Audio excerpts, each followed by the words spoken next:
তাই আমি অনেক টর্চারিং অবস্থায় ছিলাম আর কি, অনেক টর্চারিং করছিল আমার পায়ে, আমার হাত। আসসালামু আলাইকুম। আজকে আমি কিছুটা আপনাদেরকে সৌদি আরবের বিস্তারিত কিছু ঘটনা শোনাবো, যে ঘটনা সৌদি আরব অহরহ হচ্ছে। মানুষ অপহরণ কিভাবে হয়, মানুষ কিভাবে কিডন্যাপ করে নিয়ে যায়, এরকমই আমাদের একজন ভাই অপহরণ হয়েছিলেন, যার থেকে আমরা কিছুটা তথ্য শুনবো এবং সবার সাথে একটু শেয়ার করবো, যাতে প্রত্যেকটা মানুষ সতর্ক থাকতে পারেন আপনারা, অন্তত বিশেষ করে সৌদি আরব রিয়াদ শহরে। তাহলে আমরা বিস্তারিত যাই, আমাদের ফারুকের সাথে কথা বলি। ফারুক ভাই, আপনি বিস্তারিত বলেন, আপনি কিভাবে আপনি কোথায় কিভাবে অপহরণ হয়েছিলেন, কিভাবে আপনি কিডন্যাপ করে নিয়েছে, কিভাবে আপনি এখান থেকে মুক্তি পেয়েছেন, কি ঘটনা একটু বিস্তারিত যদি আমাদের দর্শকদেরকে একটু বলতেন। ইনশাল্লাহ আমি বলতেছি। আসসালামু আলাইকুম দর্শক ভাইরা। আমার অপহরণের মূল শিরোনামটা হচ্ছে শুক্রবারের দিন ছিল। হ্যাঁ, শুক্রবারের দিন ছিল। আমি জুম্মার নামাজ পড়ে খাবার খাই, রুম থেকে প্রথম একটা তলব ধরি। হাঙ্গার স্টেশনে আমি কাজ করি। তলব ধরার পরে আমাকে আজিজিয়া নিয়ে আসে। নিয়ে আসার পরে আমি যখন কাস্টমারের ফোন দিই, কাস্টমারটি হলো আমাদের বাংলাদেশি ভাই। হ্যাঁ, বাংলাদেশি ভাই থাকা সত্ত্বে পরে আমি ফোন দিছি, ওরা বলতেছে দোতলায় আসেন। আমি একটু কথা বলি, আপনি কি হ্যাঙ্গার স্টেশনে কাজ করতেন আগে? হাঙ্গার স্টেশনে। আচ্ছা, এখানে আপনি বলি বিস্তারিত, উনি হ্যাঙ্গার স্টেশনে কাজ করতেন। হ্যাঙ্গার বলতে এখানে যে তলব মারে না, আমাদের বাংলাদেশে যেরকম ওভার ফাটাও আছে, ঠিক সেম এরকম এই দেশে হ্যাঙ্গার, আর ইফতা, নুন কোম্পানি, এরকম বিভিন্ন অনেক ধরনের কোম্পানি আছে, এই যে প্রাইভেট ক্ষেত্রে তলব দেয় আর কি, তলব মারে। এটা খাদ্য বলেন, প্রোডাক্ট বলেন, এরকম এই ধরনের কুরিয়ারের মতন এক সার্ভিস অনলাইনে মারা হয় আর কি। যাই ওই ধরনের একটা কোম্পানি নাকি? হ্যাঁ, হাঙ্গার স্টেশনে আমি তলব নিয়ে যাই। যাওয়ার পরে আমি কাস্টমারের ফোন দিই। কাস্টমারগুলো হলো আমাদের বাংলাদেশি ভাই। ওনারা বলতেছে ভাই দোতলায় আসেন। আমি বললাম ভাই আমাদের সিস্টেম নাই দোতলা যাওয়ার মতো, আপনি নিচে আসেন। পরে বলতে ভাই ভয় করেন না, আসেন, আমরা বাংলাদেশি ভাই। পরে অনেক রিকোয়েস্ট করার পরে আমি যাচ্ছি। ভিতরে যাওয়ার পরে তারা দরজাটা লক করে দিল। লক করে দেওয়ার পরে দুজন লোক এসে আমার মোবাইলটা আর মানি ব্যাগটা নিয়ে নিল। নেওয়ার পরে আরেকজন আসছে, বস এখানে। বসার পরে আমাকে বলতেছে তোর টাকা দিতে হবে 20,000 রিয়াল। আমি বলছি দেখেন ভাই, আমি তো গরিব মানুষ, আমি কেবল শুরু করলাম। এই গাড়িটা অন্য আমার এক সাদিকের, আমার গাড়ি না, কিন্তু আমি হাঙ্গারে কাজ করতেছি কয়েকটা দিন ধরে।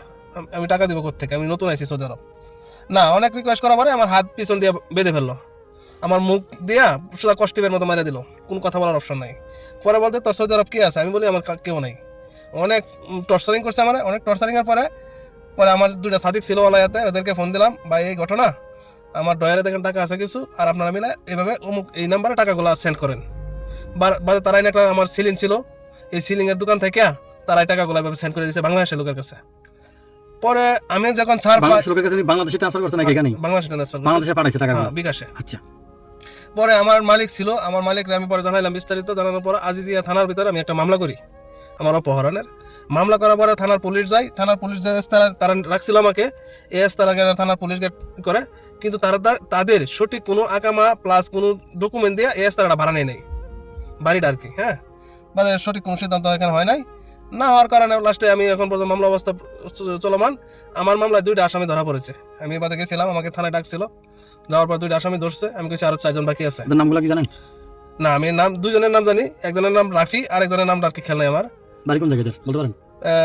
ব্রাহ্মণবাড়িয়া, নরসিংদী, সিলেট, বিভিন্ন এলাকা লোকে আর কি তারা সবাই।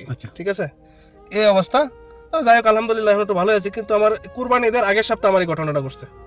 গত কুরবানি ঈদের আগের সপ্তাহে ঘটনা ঘটছে। ঘটনাটাতে আমি অনেক টর্চারিং অবস্থায় ছিলাম আর কি, অনেক টর্চারিং করছিল আমার পায়ে, আমার হাতে। বেশি টর্চারিং করছে আমার পায়ে। আমি আমার হাঁটতেও একটু কষ্ট হয় মাঝে মাঝে, আর স্বাভাবিক একটু পরিশ্রম করলে আমার একটু অনেকটা কষ্ট হয়। আচ্ছা যাই হোক, আল্লাহ ভরসা, আল্লাহ যে অবস্থা রাখছে আলহামদুলিল্লাহ। সবার কাছে দোয়া চাই। কেমন? ওকে, আসসালামু আলাইকুম। সবাই রফিক জন্য একটু দোয়া করবেন। আল্লাহ তাআলা ওনাকে অনেক বড় বিপদ থেকে উদ্ধার করছেন।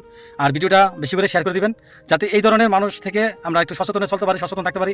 আমাদের বাংলাদেশের অনেক প্রবাসী ভাইরা আছেন, অনেক আত্মীয় স্বজন আছেন। ভিডিওটা একটু বেশি করে শেয়ার করবেন, যাতে আপনার আত্মীয় স্বজন যারা আছে রিয়াদ শহরে বা সৌদি আরব যে কোনো জায়গায়, দাম্মাম, জেদ্দা, বিভিন্ন জায়গায় তো অপহরণ চলে নাকি? তবে বিশেষ করে 3টা জায়গাতে অপহরণের সংখ্যা বেশি: আজিজিয়া, মানপুয়া, হারা, রাইট, বাতা।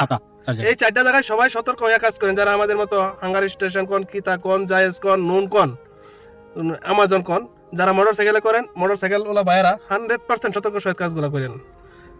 প্রচুর পরিমাণ অপহরণের সংখ্যা বেড়ে গেছে। সবাই সতর্ক সহিত থাকেন। এই আমি আপনাদের জন্য দোয়া করি, আপনারা আমার জন্য দোয়া করেন। ওকে, আসসালামু আলাইকুম।